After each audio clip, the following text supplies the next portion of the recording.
नमस्कार दोस्तों, आपके अपने YouTube चैनल स्टडी रिलेटेड में आपका बहुत-बहुत स्वागत करता हूं। दोस्तों, आपको पता है कि सभी परीक्षाओं में ह्यूमन बॉडी से बहुत ज़्यादा क्वेश्चन देखने को मिलते हैं। तो इस वीडियो में हम बात करने वाले हैं ह्यूमन बॉडी मानव कंकाल के तंत्र के बारे में, ठीक है? इसमें हम आपके लिए टॉप 50 क्वेश्चन लेकर आए हैं और वो क्वेश्चन हैं जो आपके हर परीक्षा में बार-बार पूछे जाते हैं। तो वीडियो को लास्ट तक ज़रूर देखना और अभी तक आप हमारे चैनल पर नए हो तो प्लीज़ चैनल को सब्सक्राइब ज़रूर कर लेना, ठीक है? बगल में जो बेल आइकन है, घंटे का निशान है, उसको भी दबा लें ताकि इस तरह का वीडियो का नोटिफिकेशन आपको सबसे पहले मिलता रहे। फ्रेंड्स, अगर इस वीडियो का पीडीएफ चाहिए तो पीडीएफ हमारे वीडियो के डिस्क्रिप्शन में लिंक लगी हुई है टेलीग्राम चैनल की, वहाँ से आप ज्वाइन कर सकते हैं। तो चलिए चलते हैं क्वेश्चनों की तरफ। इसमें हमारा पहला क्वेश्चन है, मानव की खोपड़ी में कितनी हड्डियां हैं? तो मानव की जो खोपड़ी होती है उसमें 8 हड्डियां पाई जाती है, ठीक है? चलिए अगले क्वेश्चन है हमारा, मानव का हृदय 1 मिनट में कितनी बार धड़कता है? तो ये आपका 72 बार धड़कता है। 1 मिनट में मानव का हृदय 72 बार धड़कता है। नेक्स्ट क्वेश्चन की तरफ बढ़ते हैं, स्वस्थ मनुष्य की श्वसन दर कितनी है? तो 16 से 18 बार, मतलब जो स्वस्थ मनुष्य होता है उसकी श्वसन दर 16 से 18 बार होती है। चलिए अगले क्वेश्चन की तरफ बढ़ते हैं। अगला क्वेश्चन है, मानव के मस्तिष्क का वजन कितना होता है? तो 1350 से लेकर 1400 ग्राम के बीच में मानव का जो मस्तिष्क होता है उसका वजन इतना होता है।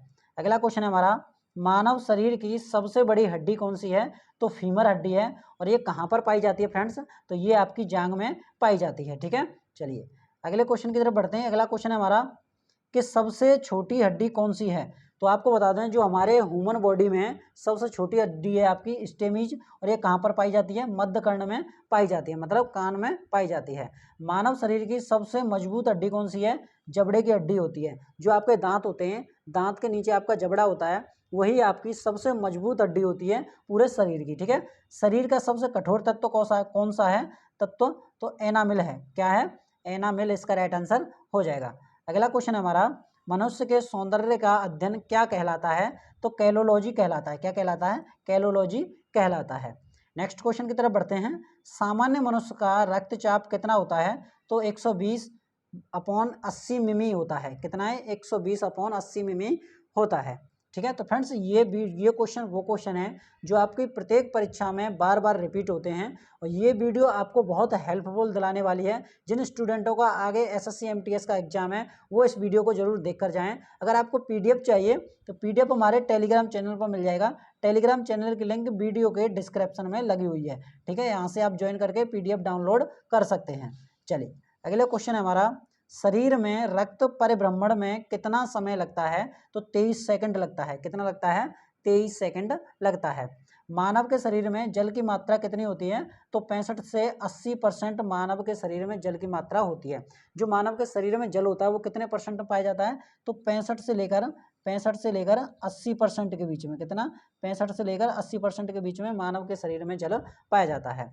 अगला क्वेश्चन है, रक्त की मात्रा शरीर के भार का कितना होता है? तो ये 7% होता है। कितना होता है? जो रक्त की मात्रा होती है वो शरीर के भार के मात्रा में कितना होता है? 7% होता है। अगला क्वेश्चन है, शरीर रक्त को शुद्ध कौन करता है? जो आपके शरीर होता है और शरीर में जो रक्त होता है, रक्त को शुद्ध करने का कार्य कौन करता है? तो वो करती है आपकी किडनी, और किडनी को क्या कहते हैं? वृक्क कहा जाता है, ठीक है? चलिए अगला क्वेश्चन है हमारा कि शरीर में रक्त की मात्रा कितनी होती है? तो इस जगह पर हम आपको बता देते हैं, शरीर में रक्त की मात्रा 5 से 6 लीटर होती है। कितनी होती है?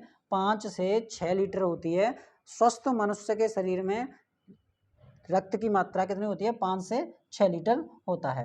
अगला क्वेश्चन है, मानव के रक्त मतलब क्षारीय का पीएच मान क्या होता है? तो आपको पता है 7.4। जो आपका 7 से ऊपर चला जाता है वो कितना होता है? वो आपके क्षारीय होते हैं। जो 7 से नीचे रहता है वो आपके अम्लीय होते हैं, ठीक है? मानव शरीर में लाल रक्त कणिका जो आरबीसी का निर्माण कहाँ होता है? तो ये आपका अस्थि मज्जा में होता है, ठीक है? चलिए अगला क्वेश्चन, इसी में आपको बता दूं जो आरबीसी का जो कार्यकाल होता है, जीवन काल, वो 120 दिन का होता है। कितने दिन का होता है? 120 दिन का होता है, ठीक है? चलिए अगला क्वेश्चन है, लाल रक्त कण आरबीसी का कार्यकाल कितना होता है? मैंने आपको वहां बता दिया। तो 20 से लेकर 120 दिन का इसका कार्यकाल होता है, ठीक है? चलिए अगला क्वेश्चन है, श्वेत रक्त कण का डब्ल्यूबीसी का जीवन काल कितना होता है? तो 2 से 4 दिन का होता है। कितना होता है? डब्ल्यूबीसी का कार्यकाल 2 से 4 दिन का होता है। चलिए अगले क्वेश्चन की तरफ बढ़ते हैं, श्वेत रक्त कण जिसे हम डब्ल्यूबीसी वाइट ब्लड सेल कहा जाता है, उस वो क्या कहा जाता है उसे, तो ल्यूकोसाइट कहा जाता है। ठीक है, चलिए अगला क्वेश्चन है, लाल रक्त कण आरबीसी को क्या कहा जाता है, तो एरिथोसाइट कहा जाता है। क्या कहा जाता है, एरिथोसाइट कहा जाता है। अगला क्वेश्चन है, शरीर का ताप नियंत्रण कौन सी हड्डी ग्रंथि करती है, तो हाइपोथैलेमस ग्रंथि करती है। कौन सी, हाइपोथैलेमस ग्रंथि ताप का नियंत्रित करती है। ठीक है, तो फ्रेंड्स ये जो क्वेश्चन है वो क्वेश्चन आपके हर परीक्षा में बार बार जो ह्यूमन बॉडी से पूछे जाते हैं वही क्वेश्चन हम आपके लिए लेकर आते हैं। ठीक है, और ये क्वेश्चन आपके एकदम रामबाण वीडियो होने वाली है, तो वीडियो को ज़्यादा से ज़्यादा शेयर जरूर कर दें। नेक्स्ट क्वेश्चन है, सर्वदाता रक्त समूह यूनिवर्सल डोनर कौन सा है, तो ओ है, जो आपको सर्वदाता मतलब सभी के लिए दान कर देता है, मतलब लेने वाला हो तो आपका ए भी हो जाएगा। ठीक है, चलिए अगला क्वेश्चन है हमारा, ब्लड बैंक किसे कहा जाता है। मोस्ट इंपोर्टेंट क्वेश्चन है, ब्लड बैंक किसे कहा जाता है, तो प्लीहा स्प्लीन को कहा जाता है ब्लड बैंक। अगला क्वेश्चन है, सबसे पहले भोजन का पाचन कहाँ से शुरू होता है, तो वो होता है हमारे मुख से। कहाँ से होता है, हमारे मुख से सबसे पहले भोजन का पाचन शुरू हो जाता है। अगला क्वेश्चन है, पचे हुए भोजन का अवशोषण किस भाग में आता है, तो छोटी आंत में आता है। किस भाग में आता है, छोटी आंत में आता है। पित्त, इसे इंग्लिश में बोलते हैं बाइट, और स्रावित किसके द्वारा होता है, तो यकृत द्वारा होता है। किसके द्वारा, यकृत मतलब लीवर द्वारा ये होता है। चलिए अगला क्वेश्चन है, शरीर की सबसे बड़ी ग्रंथि कौन सी है, तो यकृत मतलब लीवर सबसे बड़ी शरीर की ग्रंथि मानी गई है। अगले क्वेश्चन की तरफ बढ़ते हैं। अगला क्वेश्चन है, शरीर का सबसे अंग कौन सा है, तो इस जगह पर आप इस जगह पर लिख लीजिएगा, बड़ा, शरीर का सबसे बड़ा अंग कौन सा है, तो उसका राइट आंसर क्या हो जाएगा, त्वचा इसका राइट आंसर हो जाएगा। अगला क्वेश्चन पूछा गया है, शरीर की सबसे छोटी ग्रंथि जिसे मास्टर ग्रंथि कहते हैं वो कौन सी है, तो पिट्यूटरी ग्रंथि इसका राइट आंसर हो जाएगा। कौन सी हो जाएगी, पिट्यूटरी ग्रंथि इसका राइट आंसर हो जाएगा। अगला क्वेश्चन है, रक्तचाप किस यंत्र से मापा जाता है, तो ये किसे मापा जाता है, स्पिग्मो नैनोमीटर से इसे मापा जाता है। नेक्स्ट क्वेश्चन की तरफ बढ़ते हैं, मनुष्य में कितनी पसलियां पाई जाती हैं, तो 12 जोड़ी मनुष्य में पसलियां पाई जाती है। और इसमें बात करें शरीर में कुल हड्डियों की संख्या कितनी होती है, तो 206। मनुष्य के शरीर में कुल हड्डियों की संख्या कितनी है, 206। ठीक है, चलिए अगला क्वेश्चन है, नवजात शिशु में जन्म के समय आपसे दो क्वेश्चन बन गए। एक आपका बन जाता है कि मनुष्य के शरीर में टोटल कितनी हड्डियां हैं, तो वो होती हैं आपकी 206। अगर कोई भी बच्चा जन्म लेता है उस टाइम पर उस बच्चे में कितनी हड्डियां होती हैं, तो उस टाइम पर आपकी 305 हड्डियां पाई जाती हैं।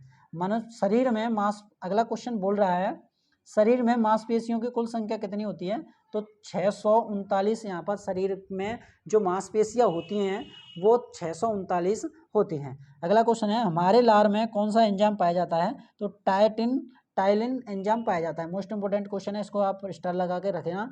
लिंग किस पर आधारित होता है, तो पुरुष क्रोमोसोम पर आधारित होता है। अगला क्वेश्चन है, मनुष्य का हृदय कैसा होता है, तो 4 कोष्ठीय मनुष्य का हृदय पाया जाता है। ठीक है, चलिए अगले क्वेश्चन की तरफ बढ़ते हैं। नेक्स्ट क्वेश्चन है, शरीर में गुणसूत्र जो आप क्रोमोसोम की संख्या कितनी होती है, तो वो होती है आपकी 46। कितनी होती है, 46 इसका राइट आंसर हो जाएगा।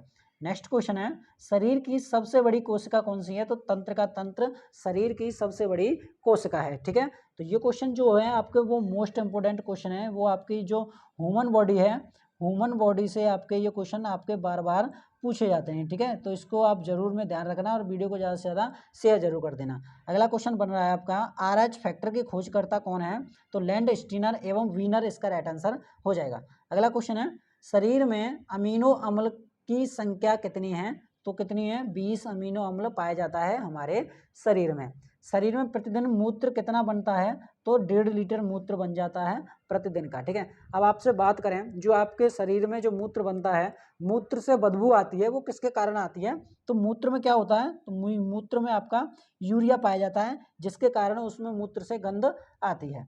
चलिए अगला क्वेश्चन है, मनुष्य के मूत्र से किसके कारण दुर्गंध आती है, तो मैंने आपको अभी बताया था, यूरिया के कारण इसमें दुर्गंध आती है। किसके कारण, यूरिया के कारण इसमें दुर्गंध आती है। मानव के मूत्र अम्लीय के पीएच मान कितना होता है, तो ये होता है आपका 6। मैंने आपको बताया अगर 6 तक है तो अम्लीय है, अगर 6 से ऊपर या 7 हो गया तो आपका क्या किस में चला जाएगा, तो क्षारीय में चला जाएगा। विटामिन हमारे शरीर में कहाँ संचित होती है, तो वो होती है आपकी यकृत में। कहाँ पर होती है, यकृत में होती है। अगले क्वेश्चन की तरफ बढ़ते हैं, शरीर का तापमान कितना होता है, जो हमारा शरीर होता है बॉडी होती है उसका जो तापमान है वो कितना होता है। अगर हम फ़ारेनहाइट में बात करें तो 98.6 फ़ारेनहाइट होता है। अगर सेल्सियस की बात करें हम तो 37 डिग्री सेल्सियस होता है। अगर केल्विन की बात करें तो 310 केल्विन होता है। मैंने आपको तीनों बता दिया है, आपको एक सेल्सियस में बता दिया, केल्विन में बता दिया और आपके। चलिए अगले क्वेश्चन की तरफ बढ़ते हैं। अगला क्वेश्चन है, शरीर में टीबिया नामक हड्डी कहाँ पाई जाती है? तो ये आपकी कहाँ पाई जाती है? पैर में पाई जाती है। अगले क्वेश्चन की तरफ बढ़ते हैं। अगला क्वेश्चन हमारा, शरीर में ऊतकों का निर्माण किससे होता है? तो किससे होता है? जो हमारा शरीर होता है वो होता है आपका प्रोटीन से। किससे होता है? प्रोटीन से होता है। अगला क्वेश्चन है, मस्तिष्क का सबसे बड़ा भाग कौन सा है? तो मस्तिष्क का जो सबसे बड़ा भाग होता है वो होता है प्रमस्तिष्क, और इसे क्या कहा जाता है? सेरेब्रम कहा जाता है। क्या कहा जाता है? सेरेब्रम से कहा जाता है। चलिए अगला क्वेश्चन है, दांतों और हड्डियों की संरचना के लिए आवश्यक तत्व कौन सा है? तो कैल्शियम और फास्फोरस इसका राइट आंसर हो जाएगा। आपने एक ऐड सुना होगा, जो दांतों कमज़ोर हो जाते हैं तो उसमें कैल्शियम की कमी आ जाती है, तो इसीलिए इसका राइट आंसर क्या हो जाएगा? कैल्शियम और फास्फोरस इसका राइट आंसर हो जाएगा। तो फ्रेंड्स ये थे क्वेश्चन हमारे जो आपके ह्यूमन बॉडी से रिलेटेड हैं। ठीक है, किससे?